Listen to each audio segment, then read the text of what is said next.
Welcome to History Explained, where we illuminate the past to better understand our present. I'm your guide for this weekly journey, 7 days of global change in under 7 minutes. Today is Sunday, July 6, 2025, and as we do each week, we begin with this day in history, but with a twist. Instead of looking centuries back, we examine the week that just unfolded, through the lens of its historical resonance. This week, history echoed loudly, through trials, treaties, and transitions, reminding us that our present is always in dialogue with the past.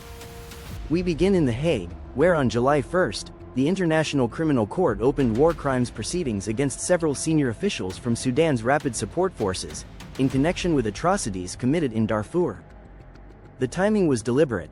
It marked the 20th anniversary of the ICC's first arrest warrants in the original Darfur conflict. Justice may move slowly, but history reminds us, through Nuremberg and beyond, that accountability often arrives long after the gunfire stops. Meanwhile, on July 2 in Berlin, the German Bundestag passed sweeping legislation banning facial recognition surveillance in public spaces. Framed as a defense of civil liberties in an age of AI overreach, the law also marks a broader European shift toward digital human rights.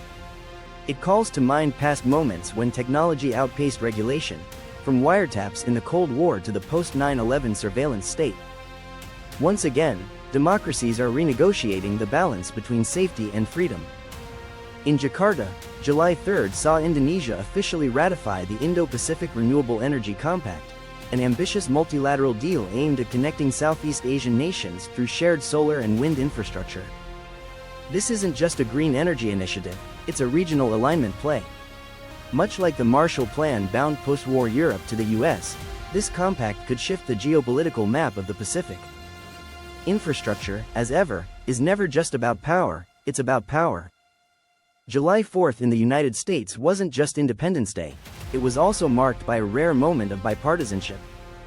Congress passed the Veteran Housing and Recovery Act, aimed at addressing homelessness among post-9/11 veterans.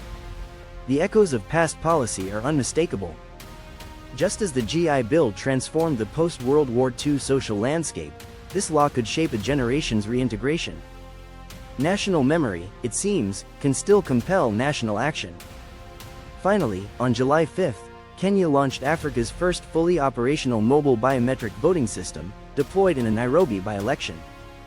The technology, developed domestically, aims to improve election integrity without sacrificing accessibility. It's a historic first, one that draws a line back to the continent's early post-colonial democracies in the 1960s. In an era of democratic backsliding, Kenya's experiment is both a risk and a signal that innovation and democracy can still walk together. From war crimes tribunals to surveillance rollbacks, from regional compacts to domestic reforms, this week revealed a simple truth. History isn't just something we inherit, it's something we negotiate, one choice at a time. Thank you for joining us for this week's episode of This Day in History. If these stories help you see the present through a wider lens, be sure to subscribe, share, and tell us in the comments. Which moment from this week do you think will echo the longest?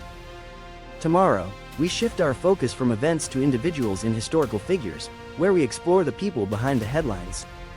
Until then, I'm your guide for History Explained, where understanding yesterday is the key to navigating tomorrow.